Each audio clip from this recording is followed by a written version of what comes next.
Dear repeaters, my dear future doctors, it's me, Dr. Bilal. NEET എക്സാമിന് ഇനി 3 മാസത്തിൽ താഴെ മാത്രമാണ് ബാക്കിയുള്ളത്. എക്സാമിനോട് അടുത്തുകൊണ്ടിരിക്കുന്ന ഈ ദിവസങ്ങൾ അതിലൂടെ കടന്നുപോയവർക്ക് മാത്രം മനസ്സിലാകുന്ന വല്ലാത്തൊരു അനുഭവമാണ്. അത്യാവശ്യം നന്നായി തന്നെ നമ്മൾ ഒരു തവണയെങ്കിലും ഈ പീരീഡിനുള്ളിൽ ചാപ്റ്ററുകളെല്ലാം പഠിച്ചിട്ടുണ്ടാകും, നമ്മുടെ കോച്ചിങ് സെൻറ്ററുകളിൽ കവർ ചെയ്തിട്ടുണ്ടാകും. പക്ഷേ ഇപ്പോഴും നമുക്ക് പൂർണ്ണമായി പഠിച്ചു തീരാത്ത അല്ലെങ്കിൽ സംശയങ്ങൾ ബാക്കിയുള്ള ചാപ്റ്ററുകൾ ഉണ്ടാവാം, നന്നായി പഠിച്ചു തീർന്ന ചാപ്റ്ററുകളും ഉണ്ടാകും. അപ്പോൾ ഇനിയുള്ള 3 മാസത്തിൽ താഴെയുള്ള ഈ സമയം എങ്ങനെ ഏറ്റവും നന്നായി വിനിയോഗിക്കാം, എങ്ങനെ നമുക്ക് പൂർണ്ണമായി പരീക്ഷയുടെ തലേ ദിവസമാകുമ്പോഴത്തേക്ക് എല്ലാ ചാപ്റ്ററുകളും പൂർണ്ണമായി നമ്മുടെ തലച്ചോറിൽ ഫീഡ് ചെയ്ത് വെച്ച ഒരു രൂപത്തിലേക്ക് എങ്ങനെ മാറാം, അതിനുവേണ്ടി എങ്ങനെ പ്രിപ്പയർ ചെയ്യാം എന്നതിനെക്കുറിച്ചുള്ള കൺസേൺ. അതുപോലെ തന്നെ ഒരുപാട് കാര്യങ്ങൾ നമ്മൾ മറന്നു പോയിട്ടുണ്ടാവും, ഇതുവരെ പഠിച്ച പലതും. അപ്പോൾ ഇനിയും നമ്മൾ മറന്നു പോയില്ലേ, പരീക്ഷ ആകുമ്പോൾ നമ്മൾ എങ്ങനെ ഇത് മറക്കാതെ നമ്മുടെ തലയിൽ ഇരിക്കും എന്നതിനെക്കുറിച്ചുള്ള ഒരു കൺസേൺ കൂടി.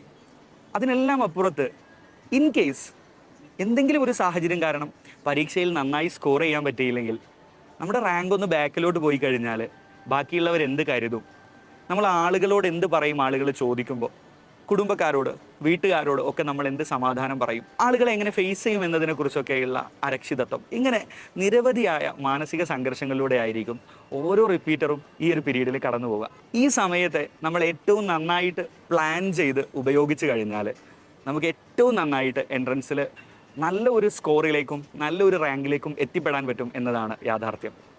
അങ്ങനെ നല്ല സ്കോറിലേക്ക് എത്തിപ്പെടാൻ നിങ്ങളുടെ മാനസിക സംഘർഷങ്ങളെയൊക്കെ ലഘൂകരിച്ച് ഏറ്റവും നല്ലൊരു സ്കോറിലേക്കും മാനസികമായി ഏറ്റവും നല്ല രീതിയിൽ പരീക്ഷയ്ക്ക് തയ്യാറെടുക്കാൻ പറ്റുന്ന ഒരു രീതിയിലേക്ക് എത്തിപ്പെടാൻ നിങ്ങൾ ചെയ്യേണ്ടെന്ന, ഞാൻ എൻ്റെ ജീവിതത്തിൽ ചെയ്ത് വിജയിച്ച 1-2 കാര്യങ്ങൾ നിങ്ങൾക്ക് പറഞ്ഞു തരാൻ വേണ്ടിയിട്ടാണ് ഈ വീഡിയോ ചെയ്യുന്നത്. പരീക്ഷയുടെ ഈ അവസാനവട്ട പ്രിപ്പറേഷനിലെ ഏറ്റവും ആദ്യത്തതും പ്രധാനപ്പെട്ടതുമായ ചവിട്ടുപടി എന്ന് പറയുന്നത് നമ്മുടെ ഉള്ളിലേക്ക് നമ്മൾ പോലും അറിയാതെ കടന്നു വരുന്ന ഈ നെഗറ്റീവ് ചിന്തകളെ മാറ്റിവെക്കുക എന്നുള്ളത് തന്നെയാണ്. നമ്മുടെ ഉള്ളിൽ കടന്നു വരുന്ന ഓരോ നെഗറ്റീവ് ചിന്തകളും നമ്മുടെ വിജയത്തിലേക്കുള്ള, നമ്മുടെ ഏറ്റവും എനർജറ്റിക്കായ പ്രിപ്പറേഷനിലേക്കുള്ള ഓരോ വാതിലുകളും നമ്മൾ പോലും അറിയാതെ കൊട്ടിയടക്കും.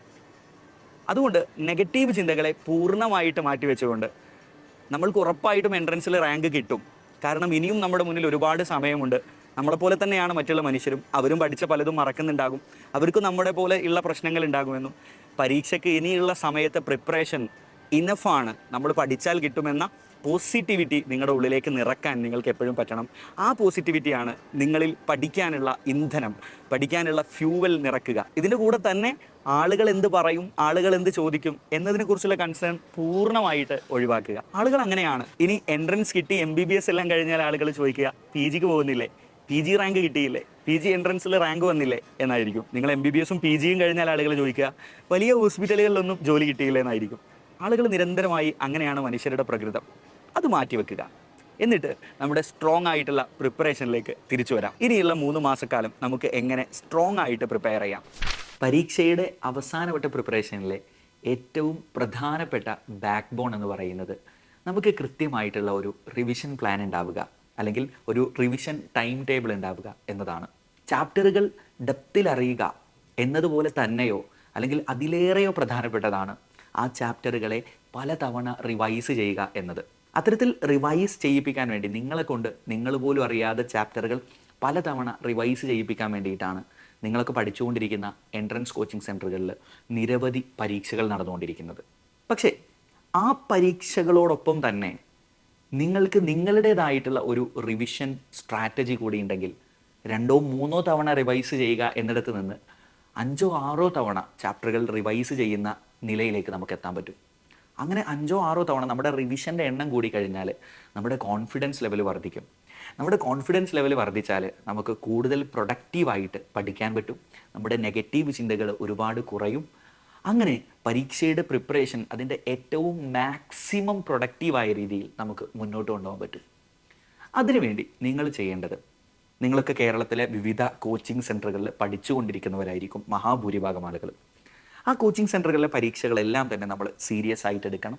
ആ പരീക്ഷകൾക്ക് സീരിയസ് ആയി പ്രിപ്പയർ ചെയ്യണം. പക്ഷേ ഒരു ദിവസം 16 മണിക്കൂർ നമ്മുടെ പ്രിപ്പറേഷന് വേണ്ടി സ്റ്റഡി ടൈമായി മാറ്റിവെച്ചാൽ അതിൽ 10 മണിക്കൂർ കൊണ്ട് നമ്മുടെ കോച്ചിങ് സെൻറ്ററുകളിൽ നടത്തുന്ന പരീക്ഷകൾക്ക് പ്രിപ്പയർ ചെയ്യുക. ബാക്കിയുള്ള 6 മണിക്കൂർ, ആ 10 മണിക്കൂറിനുള്ളിൽ നമ്മുടെ പ്രിപ്പറേഷൻ, ബാക്കി എക്സാമുകൾക്കുള്ള പ്രിപ്പറേഷൻ കംപ്ലീറ്റ് ആയിരിക്കണം, ആക്കാൻ നമുക്ക് പറ്റണം. ബാക്കിയുള്ള 6 മണിക്കൂറിനെ നിങ്ങൾ നിങ്ങളുടേതായിട്ടുള്ള ഒരു റിവിഷൻ പ്ലാനിന് വേണ്ടി മാറ്റിവെക്കുക. അങ്ങനെ മാറ്റിവെച്ചതിന് ശേഷം നിങ്ങൾ ചെയ്യേണ്ടത് നിങ്ങളുടെ ഫിസിക്സ്, കെമിസ്ട്രി, ബയോളജി ഇത് മൂന്നും എടുക്കുക. അതെടുത്ത് നിങ്ങൾ കൃത്യമായിട്ട് നോക്കിയാൽ മനസ്സിലാകും ഏകദേശം biology, inorganic chemistry, organic chemistry ഈ 3 ഭാഗങ്ങളിലെ ചാപ്റ്ററുകൾ നമ്മൾ കാൽക്കുലേറ്റ് ചെയ്താൽ ആവറേജ് 45 ചാപ്റ്ററുകളുണ്ട്. ഈ 3 ഭാഗങ്ങളുടെയും പ്രത്യേകത നമ്മൾ കാണാതെ പഠിച്ചതിന് ശേഷം വീണ്ടും വീണ്ടും റിവൈസ് ചെയ്യുന്ന ടോപ്പിക്കുകളായിരിക്കും ഇത്, അല്ലേ? നമുക്ക് കൂടുതൽ പിന്നീട് പ്രോബ്ലങ്ങൾ ചെയ്യേണ്ടി വരാത്ത, നമ്മൾ ഒരിക്കൽ അതിനെ ഡെപ്തിലൊന്ന് മനസ്സിലാക്കി കഴിഞ്ഞാൽ പിന്നെ അത് വീണ്ടും വീണ്ടും റിവൈസ് ചെയ്ത് ഓർത്തിരിക്കേണ്ട ഭാഗങ്ങളാണ് ഈ 45 ചാപ്റ്ററുകളിൽ വരുന്നത്.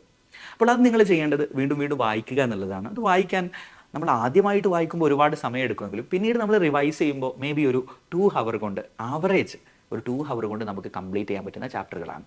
അങ്ങനെ നമ്മൾ നോക്കിയാൽ നമ്മൾ മാറ്റിവെക്കുന്ന 6 മണിക്കൂർ നമ്മൾ കണക്കാക്കിയാൽ ഒരു ദിവസം 3 ചാപ്റ്റർ വെച്ച് ആവറേജ് ആണ്. ചില ദിവസം ചിലപ്പോൾ 2 ചാപ്റ്റർ തീരുള്ളൂ, അല്ലേ? ചില ചാപ്റ്ററുകൾ വലുതായിരിക്കും, ജസ്റ്റ് ലൈക്ക് ജെനറ്റിക്സ് ഒക്കെ പോലെ വലിയ ചാപ്റ്ററുകൾ ഉണ്ടാകും. ഇത് ഞാൻ പറഞ്ഞത് എൻട്രൻസ് കോച്ചിങ് സെൻറ്ററുകളിൽ നടക്കുന്ന പരീക്ഷകൾക്ക് സീരിയസ് ആയിട്ട് കുറച്ചുകൂടെ ഡെപ്തിലായിരിക്കും നിങ്ങൾ പഠിക്കുക. അതിൻ്റെ കൂടെ നിങ്ങൾ ചെയ്യേണ്ട കാര്യമാണ് ഇതിനെ കുറച്ചുകൂടെ സ്പീഡിൽ റിവൈസ് ചെയ്യുക. അങ്ങനെ ഒരു ദിവസം 3 ചാപ്റ്റർ വെച്ച് നിങ്ങൾ റിവൈസ് ചെയ്താൽ ഈ പറഞ്ഞ ചാപ്റ്ററുകൾ തീർക്കാൻ നിങ്ങൾക്ക് ഏകദേശം 15 ദിവസമാണ് വേണ്ടി വരിക. ഇനി ഫിസിക്സും ഫിസിക്കൽ കെമിസ്ട്രി ചാപ്റ്ററുകളും കൂടെ നമ്മൾ ആഡ് ചെയ്താൽ ടോട്ടൽ 35 ചാപ്റ്ററുകളാണ് വരുന്നത്. ഈ ഒരു ചാപ്റ്ററിന് വേണ്ടിയുള്ള പ്രിപ്പറേഷൻ ഒരു ദിവസം ഈ 6 മണിക്കൂറിൽ 3 മണിക്കൂർ വെച്ച് ഒരു ദിവസം 2 ചാപ്റ്ററുകൾ നിങ്ങൾക്ക് ആവറേജ് തീർക്കാൻ പറ്റും, 2-ലധികം തീർക്കാൻ പറ്റും. ഒരുപാട് ചെറിയ ചാപ്റ്ററുകൾ, ഫിസിക്സിനകത്തൊക്കെ ഒരുപാട് ചെറിയ ചാപ്റ്ററുകൾ ഉണ്ടല്ലേ. അപ്പോൾ ആവറേജ് നമുക്ക് 35 ചാപ്റ്ററുകൾ തീർക്കാൻ വേണ്ടി വരിക ഒരു 17 ദിവസം ആയിരിക്കും. അങ്ങനെ നമ്മൾ നോക്കിക്കഴിഞ്ഞാൽ 17 + 15 32 ദിവസങ്ങൾ കൊണ്ട് നിങ്ങൾക്ക് ഒരു തവണ കോച്ചിങ് സെൻറ്ററുകളുടെ റിവിഷന് പുറമെ നിങ്ങളുടെ ചാപ്റ്റർ റിവൈസ് ചെയ്യാൻ പറ്റും. നമ്മുടെ മുന്നിൽ എക്സാമിന് ഇനി നമ്മൾ ഫെബ്രുവരി 10 മുതലുള്ള ദിവസം എടുത്താൽ പോലും എക്സാമിന് 84 ദിവസത്തിലധികം നമ്മുടെ മുന്നിൽ ബാക്കിയുണ്ട്. അതിൽ അവസാനത്തെ 4 ദിവസം, മെയ് മാസത്തിലെ 4 ദിവസം നമുക്ക് മാറ്റിവെക്കാം. അത് മാറ്റിവെച്ചാലും 80 ദിവസമുണ്ട്. 80 ദിവസത്തിൽ 32 ദിവസം കൊണ്ട് ഒരു സൈക്കിൾ എക്സ്ട്രാ റിവിഷൻ നിങ്ങൾ ചെയ്യുന്നു. അടുത്ത നെക്സ്റ്റ് സൈക്കിൾ നിങ്ങൾക്ക് വീണ്ടും ഇത് തന്നെ കംപ്ലീറ്റ് ചെയ്യാൻ പറ്റും. അടുത്ത സൈക്കിളിലേക്ക് പോകുമ്പോൾ കുറച്ചുകൂടെ സ്പീഡാവും. ബിലീവ് മീ, ചില ചാപ്റ്ററുകൾ നിങ്ങൾ കുറച്ചുകൂടെ സമയം എടുത്തേക്കാം, പക്ഷെ മറ്റ് ചാപ്റ്ററുകൾ, ചില ചാപ്റ്ററുകൾ നിങ്ങൾക്ക് കുറച്ച് സമയം മതി. ബട്ട് എഗെയിൻ നമ്മൾ ആവറേജ് എടുത്താൽ നെക്സ്റ്റ് ഒരു 32 ഡേ കൊണ്ട് വീണ്ടും again you are going through an extra revision, അല്ലേ? അങ്ങനെ നമ്മൾ 64 ദിവസങ്ങൾ കൊണ്ട് നമ്മൾ 2 എക്സ്ട്രാ റിവിഷൻസ് സൈക്കിൾസ് നമ്മൾ കംപ്ലീറ്റ് ചെയ്തു. പിന്നെ നമ്മുടെ മുന്നിൽ വീണ്ടും 80 ദിവസത്തിൽ 16 ദിവസം വീണ്ടും ബാക്കിയുണ്ട്. ആ 16 ദിവസത്തിൽ നമ്മൾ ചെയ്യേണ്ടത്, ഇത്രയൊക്കെ നമ്മൾ റിവൈസ് ചെയ്തിട്ടും നമുക്ക് ഓർമ്മയില്ലാത്ത, നമ്മളെ കുഴപ്പത്തിലാക്കുന്ന ചാപ്റ്ററുകൾ ഉണ്ടെങ്കിൽ ആ ചാപ്റ്ററുകളെ കുറച്ചുകൂടെ നന്നായിട്ട് കുറച്ചുകൂടെ സമയമെടുത്ത് പഠിക്കുക. ബാക്കിയുള്ള ചാപ്റ്ററുകൾ ഒന്നുകൂടെ സ്പീഡിൽ ഓടിച്ചു വിടുക. അങ്ങനെ നമ്മൾ ഓടിച്ചു വിടുമ്പോൾ വീണ്ടും ഒരു സെറ്റ് ഓഫ് റിവിഷൻ കഴിഞ്ഞു. അല്ലെങ്കിൽ നിങ്ങൾക്ക് ഈ 16 ദിവസത്തിൽ ചെയ്യാൻ പറ്റുന്ന ഒരു കാര്യം, ചില ചാപ്റ്ററുകളെ നിങ്ങൾക്കിപ്പോൾ ഫോർ എക്സാമ്പിൾ ഞാൻ പഠിച്ച സമയത്ത് D&F ബ്ലോക്ക് എന്ന് പറഞ്ഞ ചാപ്റ്റർ ഉണ്ട്. എനിക്ക് കൂടുതൽ റിലേറ്റ് ചെയ്ത് ഓർത്ത് വെക്കാൻ പറ്റാത്തൊരു ചാപ്റ്റർ ആയിരുന്നു അത്. P blocks I think much easier ആണ്. കുറേയൊക്കെ നമുക്ക് അല്ലേ എൻതാൽപ്പി ഓഫ് അറ്റോമൈസേഷൻ ഒക്കെ ഞാൻ എല്ലാത്തിൻ്റെയും ഓർഡറുകൾ പഠിച്ചിട്ടുണ്ടായിരുന്നു. ആ ഓർഡറുകളൊക്കെ ഒരു പരിധി വരെ നമുക്ക് എന്താ പറയുക ഓർത്ത് വെക്കാൻ പറ്റുന്ന ഒരു പാറ്റേണിലുണ്ടായിരുന്നു. പക്ഷേ D&F ബ്ലോക്ക് എന്നെ സംബന്ധിച്ചിടത്തോളം കുറച്ച് പ്രശ്നക്കാരനായിരുന്നു. എനിക്കങ്ങനെ റിലേറ്റ് ചെയ്ത് ഓർത്ത് വെക്കാൻ പറ്റാത്ത അത്തരം ചാപ്റ്ററുകൾ ഉണ്ടെങ്കിൽ അത് വേണമെന്നുണ്ടെങ്കിൽ അവസാനത്തെ ഈ ഒരു 16 ദിവസത്തിലേക്ക് മാറ്റി വെക്കാം. കാരണം നമ്മൾ ഓരോ തവണയും പഠിച്ചാൽ എന്തായാലും മറക്കും എന്ന് നമുക്ക് തോന്നുന്ന ചാപ്റ്ററുകൾ നമ്മൾ ഇപ്പോഴേ പഠിച്ച് അവസാനത്തേക്ക് മറന്നു പോകുന്നതിനേക്കാളും ആ ചാപ്റ്ററുകൾ അവസാന ഭാഗത്തേക്ക്, അങ്ങനെ ഒരു 3-4 ചാപ്റ്ററുകളെയൊക്കെ മാറ്റി വെക്കുന്നതുകൊണ്ട് കുഴപ്പമില്ല. അപ്പോൾ അതിനെ അവസാന ഭാഗത്തേക്ക് മാറ്റി വെച്ച് ആ ഭാഗത്ത് അത് ഒന്നുകൂടെ സ്ട്രെങ്ത് ചെയ്യുക, ബാക്കി നമ്മൾ ഒന്നുകൂടെ സ്പീഡിൽ റിവൈസ് ചെയ്യുക. അപ്പോൾ നമുക്കൊരു എക്സ്ട്രാ 3 ടൈംസ് റിവിഷൻ കിട്ടി. ഇതിന് പുറമെ നിങ്ങൾ കോച്ചിങ് സെൻറ്ററുകളിലെ പരീക്ഷകൾക്ക് വേണ്ടി പ്രിപ്പയർ ചെയ്യുമ്പോൾ നിങ്ങൾ പല തവണ റിവൈസ് ചെയ്യുന്നുണ്ടാകും. പല തവണ ആ ഒരേ ചാപ്റ്ററുകളുടെ എക്സാം നടക്കുന്നുണ്ടാവും, ക്യുമുലേറ്റീവും മറ്റുമായിട്ട്. ഇങ്ങനെ സംഭവിക്കുമ്പോൾ നമ്മുടെ എക്സാം പ്രിപ്പറേഷൻ വളരെ സ്ട്രോങ് ആവും. നിങ്ങൾ പോലും അറിയാതെ നിങ്ങളുടെ ഉള്ളിൽ നിന്നൊരു എനർജി വരും. ആ എനർജി നിങ്ങളുടെ പരീക്ഷയെ ഭയങ്കര എളുപ്പമാക്കും.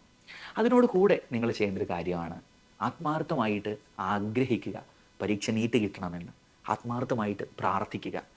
ജീവിതത്തിൽ ഇനിയുള്ള ഈ പരീക്ഷയോട് അടുക്കുന്ന കുറച്ച് സമയത്തെങ്കിലും പരമാവധി നല്ല ചിന്തകൾ മാത്രം ജീവിതത്തിൽ കയറ്റി വെക്കുക എന്നുള്ളത്. നമ്മൾ ഓരോ തവണയും പ്രാർത്ഥിക്കുമ്പോൾ ഡോക്ടർ ജോസഫ് മർഫിയുടെ ഒരു പുസ്തകമുണ്ട്, the power of your sub conscious mind എന്ന് പറയുന്ന, ലോകത്ത് തന്നെ വളരെയധികം കോപ്പികൾ വിറ്റഴിഞ്ഞ ഒരു പുസ്തകമാണ്. അതിലധികം പ്രാർത്ഥനയുടെ മനഃശാസ്ത്രത്തെക്കുറിച്ച് പറയുന്നുണ്ട്. പ്രാർത്ഥന അതുപോലെ നമ്മുടെ ജീവിതത്തിൽ കൂടുതൽ തെറ്റുകളിലേക്കൊന്നും പോവാതെ നമ്മൾ നമ്മുടെ ഗോളിനെ, നമ്മുടെ ലക്ഷ്യത്തെ കുറച്ചുകൂടെ നല്ല കാര്യങ്ങളുമായി റിലേറ്റ് ചെയ്ത് നമ്മുടെ സ്വപ്നത്തെ നമ്മുടെ മനസ്സിൽ നമ്മൾ പ്രതിഷ്ഠിച്ച് കഴിഞ്ഞാൽ നമ്മുടെ പ്രാർത്ഥന കുറച്ചുകൂടെ സ്ട്രോങ് ആവും. നമ്മുടെ പ്രാർത്ഥന സ്ട്രോങ് ആവുമ്പോൾ നമ്മുടെ preparation become much more stronger. നമ്മൾ പോലും അറിയാതെ നമ്മുടെ ഉള്ളിൽ നിരന്തരമായ എനർജി നിറയും. പരീക്ഷയുടെ സമയത്തെ എല്ലാ അരക്ഷിതാവസ്ഥകളും ഉണ്ടാകുമ്പോഴും, പരീക്ഷയുടെ സമയത്ത് പ്രിപ്പറേഷൻ കാരണം നമ്മൾ മെൻ്റലി ഓർ ഫിസിക്കലി ഒക്കെ വീക്കായിരിക്കുമ്പോഴും നമ്മൾ ഇങ്ങനെ ആഡ് ചെയ്യുന്ന എനർജി നമ്മുടെ മനസ്സിനെ, നമ്മുടെ കോൺഷ്യസ് മൈൻഡിനെയും സബ് കോൺഷ്യസ് മൈൻഡിനെയും ഒക്കെ നമ്മൾ പോലും അറിയാതെ ഒരു ഹൈ എനർജിയിൽ നിർത്തും. അത് നിങ്ങളുടെ പരീക്ഷ നിങ്ങൾക്ക് നെഗറ്റിവിറ്റി വരാതെ പോസിറ്റീവായി ഏറ്റവും നല്ല രീതിയിൽ നേരിടാൻ നിങ്ങൾ ഹെൽപ്പ് ചെയ്യും. അപ്പോൾ നമ്മൾ ഇങ്ങനെ പറഞ്ഞു വന്നത് 80 ദിവസത്തെ കാര്യമാണ്. അവസാനത്തെ 4 ദിവസം നിങ്ങൾക്ക് സ്ട്രോങ് അല്ല എന്ന് തോന്നുന്ന ചാപ്റ്ററുകളൊക്കെ ഒന്ന് ഇടയ്ക്കും തലക്കൊക്കെ എടുത്ത് നോക്കുക. അതിൻ്റെ കൂടെ നിങ്ങളുടെ ഇക്വേഷൻസ്, നിങ്ങൾ പഠിച്ച ഒരുപാട് ഇക്വേഷൻസ് ഉണ്ടാവും ഫിസിക്സിലെയും കെമിസ്ട്രിയിലെയും ഒക്കെ. ആ ഇക്വേഷൻസ് ഒക്കെ മറക്കുന്നില്ല എന്ന് ഇടയ്ക്കിടയ്ക്കൊന്ന് വായിച്ച് ഉറപ്പുവരുത്തുക. ദെൻ ബയോളജി പറ്റുന്ന പോലെ ഒന്ന് ഓടിച്ചോടിച്ച് നോക്കുക. നമുക്ക് പറ്റും. ഈ ഒരു 3 മാസം അല്ലെങ്കിൽ 80 ദിവസം കഴിയുമ്പോഴത്തേക്ക് ബയോളജിയൊക്കെ എനിക്കറിയാം. എൻ്റെ പരീക്ഷയുടെ തൊട്ട് മുമ്പുള്ള ദിവസം, അതുപോലെ പരീക്ഷയുടെ അന്ന് മോർണിംഗ്, ഇങ്ങനെ നമ്മളിങ്ങനെ പേജുകൾ നോക്കിയാൽ മതി. ആ പേജുകൾ നോക്കുമ്പോൾ NCERT ടെക്സ്റ്റൊക്കെ എടുത്തിട്ട് ആ പേജുകളിലൂടെ എങ്ങനെ പോകുമ്പോൾ നമുക്ക് മനസ്സിലാവും ഈ പേജിൽ ഇന്ന കാര്യങ്ങളുണ്ട്. അത് നമ്മുടെ തലച്ചോറിലേക്ക് ഇങ്ങനെ വരും. Yes, you can even revise by simply opening the book. മുഴുവൻ വായിക്കണ്ട, സിംപ്ലി നിങ്ങൾ ബുക്ക് ഓപ്പൺ ചെയ്ത് ബുക്കിൻ്റെ ചില ഭാഗങ്ങൾ നോക്കുമ്പോൾ തന്നെ നിങ്ങളുടെ മനസ്സിലേക്ക് നിങ്ങൾ പഠിച്ച കാര്യങ്ങൾ ഓർമ്മ വരുന്ന ഒരു നിലയിലേക്ക് നിങ്ങളെത്തും അടുത്ത 80 ദിവസം കൊണ്ട്. ബിലീവ് മീ, ജീവിതത്തിൽ വിജയങ്ങൾ കൊയ്ത മുഴുവൻ മനുഷ്യർക്കും കോമൺ ആയി കാണുന്ന ഒരു കാര്യമുണ്ട്. അവരെല്ലാവരും തന്നെ തങ്ങളുടെ സ്വപ്നങ്ങൾക്ക് വേണ്ടി റിസ്ക് എടുക്കാൻ തയ്യാറായവരായിരുന്നു. നിങ്ങളുടെ വലിയ സ്വപ്നത്തിന് വേണ്ടി കഴിഞ്ഞ ഒരു വർഷക്കാലമോ അതിലേറെയോ ആയി പല സുഖങ്ങളെയും ത്യജിച്ചുകൊണ്ട് റിസ്ക് എടുക്കാൻ തയ്യാറായവരാണ് നിങ്ങൾ. The battle may lose but the barriers will not. നിങ്ങളുടെ എൻട്രൻസ് റിസൾട്ട് എന്താകുമെന്ന് എനിക്കറിയില്ല. But one thing I am sure, നിങ്ങൾ ഒരിക്കലും ജീവിതത്തിൽ പരാജയപ്പെടില്ല. സ്വപ്നങ്ങൾക്ക് വേണ്ടി റിസ്കുകൾ എടുക്കുകയും അതിനിടയിൽ വരുന്ന ചെറിയ പരാജയങ്ങളെ വിജയത്തിൻ്റെ ചവിട്ടുപടികളാക്കുകയും ചെയ്ത് ജീവിതത്തിൽ ഉയരങ്ങൾ കീഴടക്കാൻ നിങ്ങൾക്ക് എല്ലാവർക്കും പറ്റട്ടെ എന്ന് ആത്മാർത്ഥമായി ആഗ്രഹിക്കുകയാണ്. അതിൻ്റെ ഒരു ചെറിയ തുടക്കം മാത്രമാവട്ടെ നിങ്ങളുടെ എൻട്രൻസ് കോച്ചിങ് കാലം. വീണ്ടും കാണാം. ബൈ.